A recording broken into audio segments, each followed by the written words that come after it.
నమస్తే.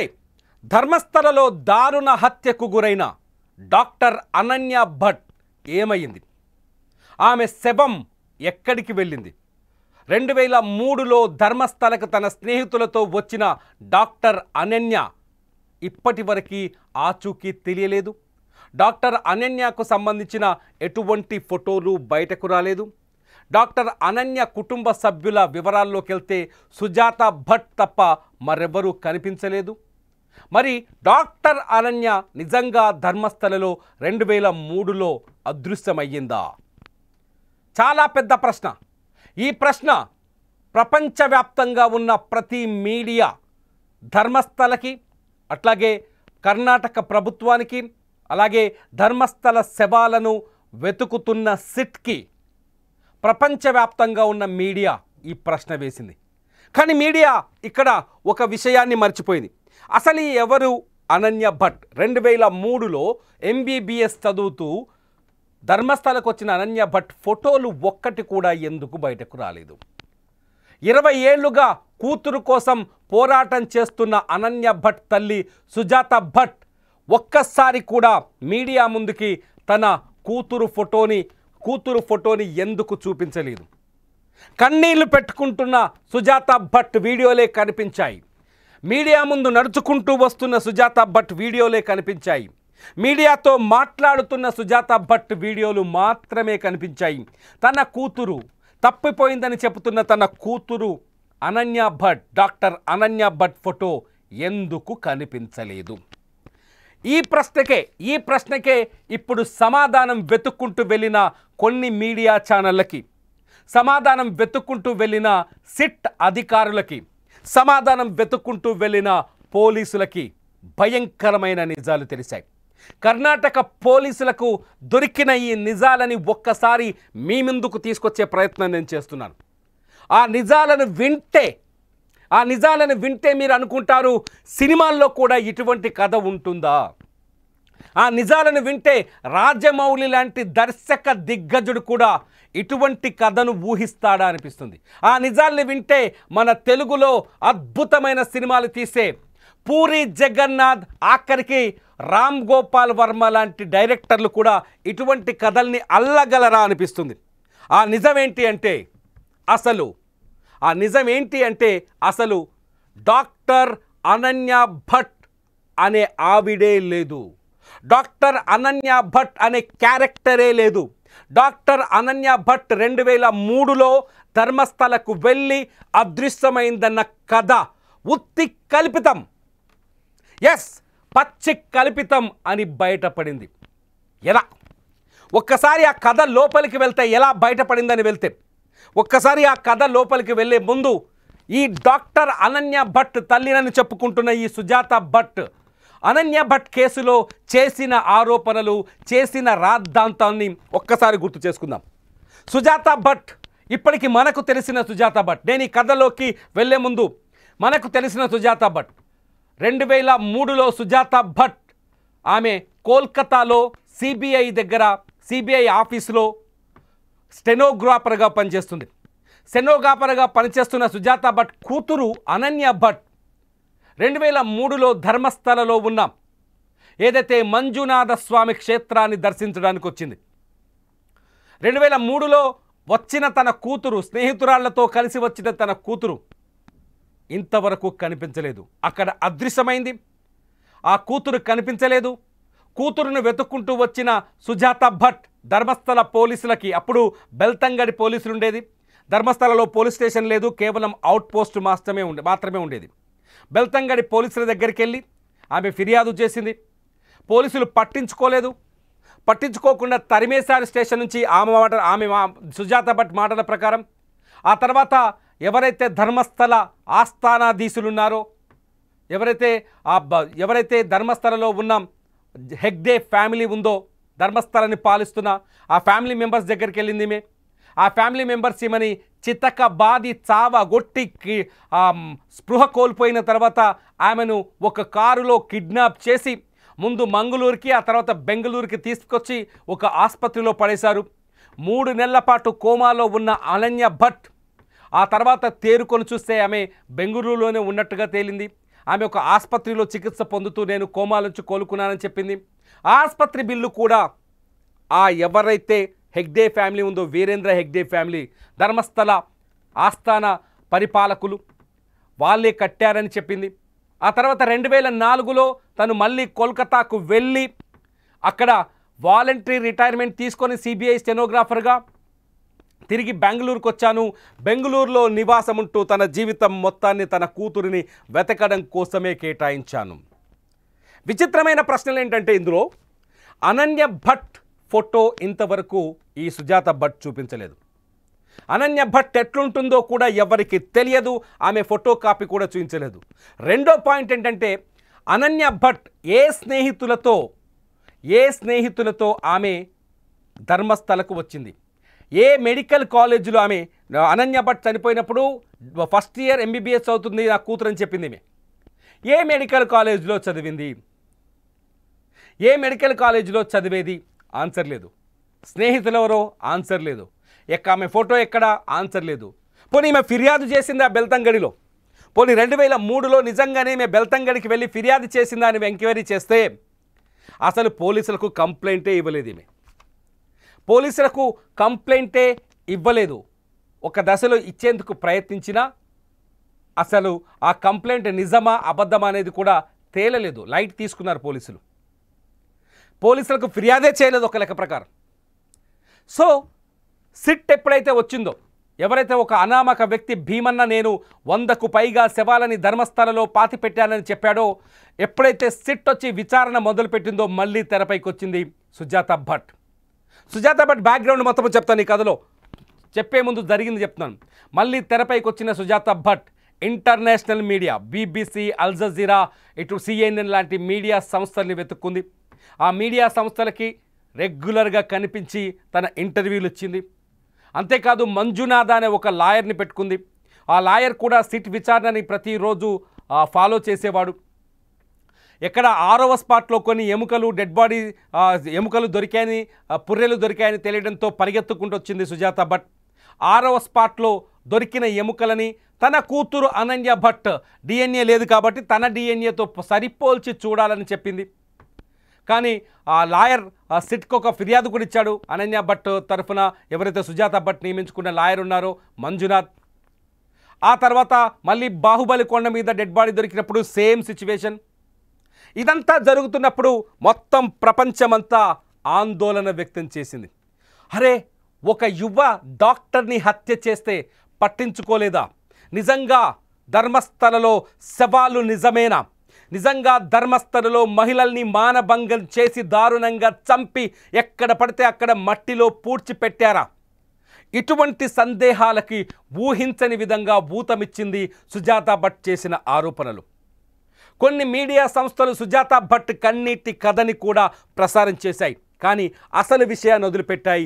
అనన్య భట్ ఫోటోని, అనన్య భట్ స్నేహితులని, అనన్య భట్ చదువుకున్న కాలేజీని. ఈ నేపథ్యంలోనే ఎవరి సుజాత భట్, ఎక్కడి నుంచి వచ్చింది సుజాత భట్ అని ఒక విచారణ మొదలైంది. పోలీసులు ఎప్పుడైతే ఈమె రెండోసారి పోలీసులకు, ధర్మస్థల పోలీసులకు తన కూతురు తప్పిపోయిందని ఫిర్యాదు చేసిందో అప్పటి నుంచి పోలీసులు ఏం చేశారంటే సుజాత భట్, అనన్య భట్ వివరాల్ని ఆరా తీశారు. పోలీసుల ఇన్వెస్టిగేషన్ మొదలైంది. ఆ పోలీసుల ఇన్వెస్టిగేషన్ ఎక్కడికి వెళ్ళిందంటే మొట్టమొదట కలకత్తాలో ఉన్న సిబిఐ ఆఫీస్కి వెళ్ళింది. నిజంగా సుజాత భట్ 2004లో 2003-4 ప్రాంతంలో కలకత్తా సిబిఐ ఆఫీస్లో పనిచేసిందా అని వెళ్తే 2003 నుంచి 2010 వరకు 2000 సంవత్సరం నుంచి 2010 వరకు 2000 సంవత్సరం నుంచి 2010 వరకు అసలు సుజాత భట్ అనే ఉద్యోగి తమ దగ్గర పనిచేసినట్టు రికార్డులే లేవని చెప్పింది కలకత్తా సిబిఐ ఆఫీస్. అంటే సుజాత భట్ పచ్చి అబద్ధం, ఆమె సిబిఐ ఆఫీసులో పనిచేసిందనేది ఉత్తి కల్పితం. సో పోలీసులు అక్కడి నుంచి నేరుగా సుజాత భట్ను వెంటాడుతూ మళ్ళీ ఆమె ఎక్కడ నివాసం ఉండేదని ఎంక్వైరీ చేశారు. 2004లో నేను సిబిఐకి రిజైన్ చేసి బెంగళూరులో స్థిరపడ్డానని చెప్పిన కథని ఫాలో చేశారు. బెంగళూరుకు వచ్చి సుజాత భట్ గురించి ఆరా తీస్తే బెంగళూరు కాదు, ఆమె స్వస్థలం శివమొగ్గ జిల్లా రిప్పన్పేట అని తేలింది. సుజాత భట్ స్వస్థలం శివమొగ్గ జిల్లా రిప్పన్పేట. ఇది పోలీసుల ఎంక్వైరీలో తేలిన విషయం. రిప్పన్పేటకు వచ్చిన పోలీసులు సుజాత భట్కు సంబంధించిన వివరాల్ని ఆరా తీస్తే ఆమె 1999 నుంచి 2007 వరకు 1999 నుంచి, ఎందుకంటే ఈ టెక్స్ట్ను మీకు గ్రాఫిక్స్లో చూపించలేను కాబట్టి మళ్ళీ సంవత్సరాలు చెప్తున్నాం. 1999 నుంచి 2007 వరకు ప్రభాకర్ బాలిగా అనే ఒక మంగళూరు ఉడిపికి సంబంధించిన ఒక బస్ ఏజెంటుతో సహజీవనం చేసినట్టుగా తేలింది. 1999 నుంచి 2007 వరకు, అంటే అసలు 2003లో ఈమె కలకత్తాకే పోలేదు, 2004లో ఆమె సిబిఐ ఉద్యోగానికి రాజీనామానే చేయలేదు. ప్రభాకర్ బాలిగతో శివమొగ్గలోని రిబ్బర్పేటలో సహజీవనం చేస్తూ జీవితాన్ని కొనసాగించింది. ఇంతకాలం సహజీవనం చేసిన వీళ్ళకి పిల్లలేమైనా ఉన్నారా అని కూడా పోలీసులు ఆరా తీస్తే అసలు వాళ్ళకి పిల్లలే పుట్టలేదని ఆ ప్రభాకర్ ఎవరైతే ఉన్నాడో, ప్రభాకర్ బాలిగ మిత్రుడు కిష్టప్ప చాలా స్పష్టంగా పోలీసులకి వాంగ్మూలం ఇచ్చాడు. దీంతో పోలీసులు అవాక్కయ్యారు. అటు నుంచి నేరుగా అసలు ఈ సుజాత భట్ కుటుంబం ఎక్కడుందని వెతకడం మొదలుపెట్టారు. ఆమె కుటుంబం శివమొగ్గలోనే దొరికింది. సుజాత భట్ బావ, ఆయన పేరు మహాబలేశ్వర్. సుజాత భట్ అక్కని పెళ్లి చేసుకున్న వ్యక్తి. ఆయనకు సంబంధించిన ఫోటో కూడా మన దగ్గర ఉంది. సుజాత భట్ బావ ఎవరైతే ఉన్నారో ఆ బావ ఎక్స్క్లూజివ్ ఇంటర్వ్యూ ఇచ్చాడు ఒక ఛానల్కి. అయితే కొన్ని సమస్యల వల్ల ఇందులో ప్లే చేయలేకపోతున్నాం. సుజాత భట్ బావ మహాబలేశ్వర్ తెరపైకి వచ్చాడు. అసలు సుజాత భట్కి పెళ్ళే కాలేదని ఆయన కుండ బద్దలు కొట్టి పోలీసులకు అసలు విషయం చెప్పేశాడు. సుజాత భట్కి పెళ్ళి కాలేదు. ఆమె 10వ తరగతి మాత్రమే చదివింది, అది కూడా రిబ్బన్పేటలోనే చదివింది. 10వ తరగతి చదివి ఆ తర్వాత బెంగళూరులోని ఒక కిరాణా షాప్లో పనిచేసింది. ఇదే సుజాత భట్ పూర్వపు కుటుంబానికి సంబంధించిన ఒక ఫోటో. ఈ ఫోటో కట్టసి ఫోటో. సుజాత భట్ బావ అతనే మహాబలేశ్వర్. ఆ తర్వాత సుజాత భట్ అక్కామే. ఇట్ లాస్ట్కి సుజాత భట్ అని 2 జడలు వేసుకొని కనిపిస్తున్న మహిళ ఈమె. ఆ యువతే సుజాత భట్. ఈ సుజాత భట్టే ఇప్పుడు మనకు కనిపిస్తున్న ఈ ముసలావిడ. సుజాత భట్ బావ మహాబలేశ్వర్ ఉన్న నిజాన్ని బయటపెట్టాడు. సుజాత భట్కి అసలు చదివే అవ్వలేదు. ఆమె 10వ తరగతి చదివింది. 10వ తరగతి తర్వాత ఆమె కొంతకాలం 2000 సంవత్సరంలో కొంతకాలం ఆమె ఒక కిరాణా షాప్లో పనిచేసింది. ఆ తర్వాత శివమొగ్గకు వచ్చి అక్కడ ఎవరైతే ప్రభాకర్ బాలిగా ఉన్నాడో అతనితో సహజీవనం చేస్తూ అక్కడే ఉంది. ఎప్పుడైతే సహజీవనం చేయడం మొదలుపెట్టిందో అక్కడ ప్రభాకర్ కుటుంబం అంటే అతనికి ఒక భార్య ఒక కూతురు ఉండేది. ప్రభాకర్ అతన్ని భార్య కూతురు అతన్ని వదిలేశారు. తర్వాత ఈమెని కుటుంబం వదిలేసింది. సుజాత భట్ను కూడా ఆమె కుటుంబం వదిలేసింది. దీంతో వాళ్ళిద్దరూ కొంతకాలం భార్యాభర్తల మాదిరిగానే జీవించారు, కానీ వాళ్ళకి పిల్లలే లేరు. అసలు పిల్లలు లేనప్పుడు వీళ్ళు ఏం చేశారు? ఇక్కడ మరో ప్రశ్న తెరపైకి వచ్చింది. పిల్లలు లేనప్పుడు వీళ్ళు ఎలాగో పిల్లలు కలగలేదు కాబట్టి వీళ్ళు కొన్ని కుక్కల్ని పెంచుకునేవాళ్ళు ఇళ్లలో. కుక్కల్ని పెంచుకొని ఆ కుక్కల్ని ప్రభాకర్ అట్లాగే సుజాత భట్ కుక్కల్ని పెంచుకొని ఆ కుక్కల్ని పిల్లలుగా పోషించేవాళ్ళు. ఆ కుక్కలతోనే చాలా సాన్నిహిత్యంగా సేవ చేస్తూ ఉండేవాళ్ళు. కొంత సేవాతత్వమైన గుణం కూడా ఉంది. ఆ కుక్కలకు సంబంధించి వీళ్ళు కుక్కలతో సహజీవనం చేయడాన్ని, కుక్కలని పెంచి తమ పిల్లలుగా పెంచుకోవడాన్ని అప్పటి వార్తాపత్రికలు అప్పటి పతాక శీర్షికలో కమలవాణి, విజయవాణి, సుధా అనే వార్తాపత్రికలు వీళ్ళు కుక్కల్ని పెంచుకుంటున్న వార్తని ఒక పెద్ద ఆర్టికల్గా ప్రజెంట్ చేశారు. స్క్రీన్ పైన మీరు అప్పట్లో సుజాత భట్ కుక్కల్ని పెంచుకుంటున్న కథ గురించి పాత వార్తాపత్రికలు రాసిన కథనాన్ని, అప్పటి ఆర్టికల్ క్లిప్ని మీరు స్క్రీన్లో చూస్తున్నారు. ఈ సుజాత భట్టే మనకు బ్లాక్ అండ్ వైట్ పేజీలో కనిపిస్తున్న ఆ సుజాత భట్టే ఇంకొక కలర్ పేజీలో కనిపిస్తున్న ఈ సుజాత భట్. అక్కడే సుజాత భట్ దొరికిపోయింది. ఎందుకంటే ఈమె 1999 నుంచి 2007 వరకు ప్రభాకరంతో కాపురం చేసింది. ప్రభాకర్ బాలిగకి సుజాత భట్కి పిల్లలే లేరు. మరి అటువంటి పరిస్థితుల్లో 2003లో డాక్టర్ అనన్య ఎలా కలిగింది ఆమెకి? 2003లో డాక్టర్ అనన్య ఎక్కడి నుంచి వచ్చింది? ఎంబీబీఎస్ చదివే తన కూతురు ఎక్కడి నుంచి ఉద్భవించింది? ఇదే అతిపెద్ద మిస్టరీ. నిజానికి సుజాత భట్కి పిల్లలు లేరు. 2003లో ఆమె అక్కడికి అసలు తన కూతురే తప్పిపోలేదు. అసలు అనన్య అనే క్యారెక్టరే లేదు. జస్ట్ సుజాత భట్ అనన్య అనే క్యారెక్టర్ని క్రియేట్ చేసి అనన్య అనే క్యారెక్టర్ని అడ్డం పెట్టుకొని కొన్ని తప్పుడు పనులు చేసే ప్రయత్నం చేసిందని పోలీసులు తేల్చారు. ఎందుకంటే 1999 నుంచి 2007 వరకు ప్రభాకర్తో సహజీవనం చేసిన సుజాత భట్ ఆ ప్రభాకర్ని పచ్చి తాగుబోతు తాగి లివర్ పాడై 2009లో చనిపోయాడు.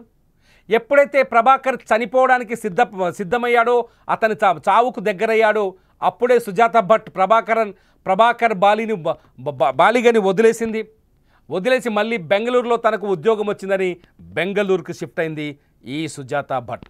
బెంగళూరులో ఒక లాయర్ దగ్గర పని దొరికిందని అక్కడికి వెళ్ళిపోయింది. ప్రభాకర్ చనిపోతే కనీసం తిరిగి చూడలేదు కూడా. అటువంటి సుజాత భట్ ఎవ్వరికీ కనిపించకుండా అదృశ్యమైంది. ఆఖరికి వాళ్ళ కుటుంబ సభ్యులకు కూడా దొరకలేదు. వాళ్ళ కుటుంబ సభ్యులతో కూడా మాట్లాడలేదు. ఆ కుటుంబ సభ్యులకు కూడా కనెక్ట్ అయ్యి ఉండలేదు.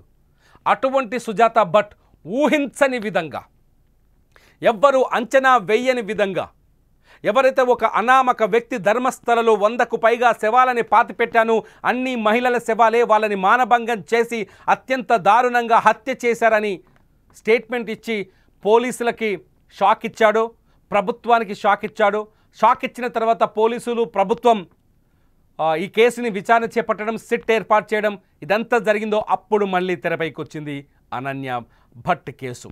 అనన్య తన కూతురని, డాక్టర్ అని, తన కూతుర్ని కూడా రేప్ చేసి చంపేశారని, రేప్ చేసి అత్యాచారం చేసి హత్య చేశారని సుజాత భట్ మళ్ళీ ఫిర్యాదు చేసింది పోలీసులకి. దీనిపైన మీడియాలో విపరీతమైన కథనాలు వచ్చాయి. మనం కూడా ప్రజెంట్ చేశాం. ఈ కథనాల్లో అనన్య భట్ ఫోటో దొరకలేదు. మేము వెతుకుతూ వచ్చాం కొంతకాలం నుంచి.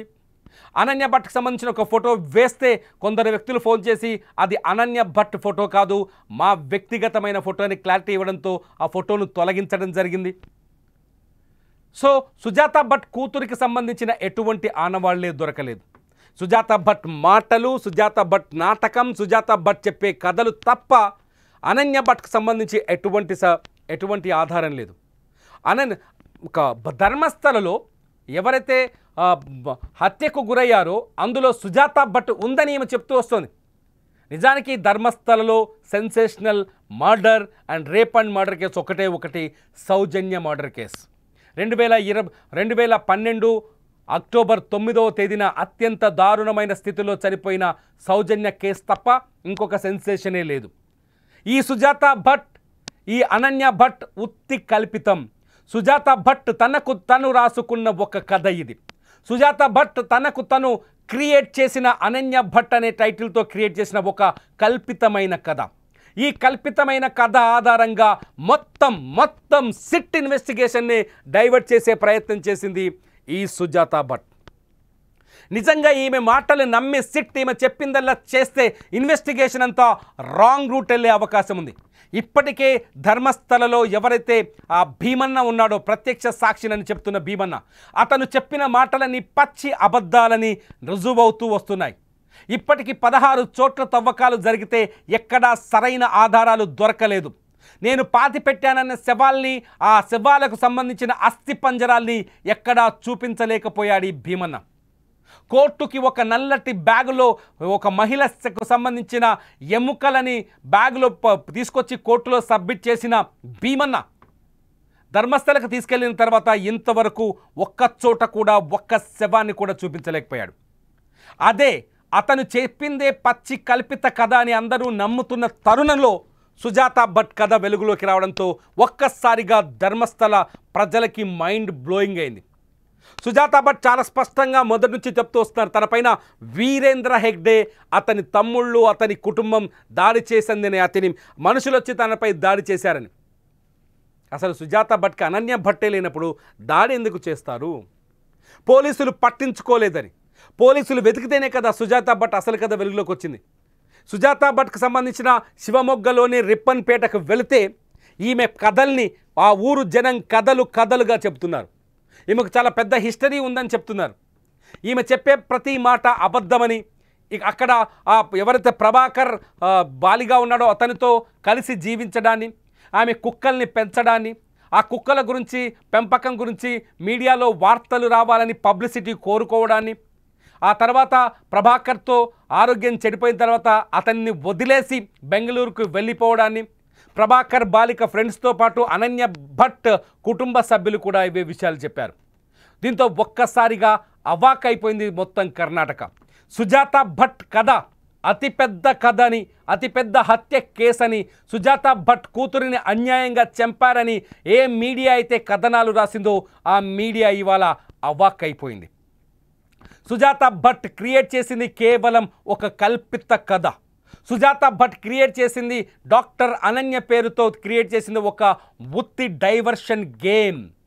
కేవలం పబ్లిసిటీ కోసం గల్లీలో ఉండే సోషల్ మీడియా ఛానల్స్ నుంచి న్యూయార్క్ టైమ్స్ వరకు, అల్ జజీరా వరకు, BBC వరకు, CNN వరకు తన పేరు పబ్లిష్ అయ్యేలా, తన కథనం పబ్లిష్ అయ్యేలా చాలా తెలివైన గేమ్ ఆడిందని తేలిపోయింది. ఇది సుజాత భట్ అసలు కథ. మీరేమనుకుంటున్నారు? ధర్మస్థల కథల్లో ప్రతి కథ ఒక కల్పిత కథే అనుకుంటున్నారా? సుజాత భట్ లాంటి ఒక కల్పిత కథగా మీరు భావిస్తున్నారా? సుజాత భట్ నిజ స్వరూపం బయటపడిన తర్వాత ధర్మస్థల పైన నమ్మకం, ధర్మస్థలలో జరిగిన హత్యలకు సంబంధించిన కథనాలపైన, ఆరోపణలపైన మీకు నమ్మకం కలుగుతుందా? ఈ ప్రశ్నలకి ఖచ్చితంగా ఇక్కడ సమాధానం రాయండి. చూస్తూనే ఉండండి లైవ్ అప్డేట్స్ కోసం, ధర్మస్థల అప్డేట్ కోసం సుమన్ టీవీ డిజిటల్ లైవ్, అట్లాగే సుమన్ టీవీ లైవ్.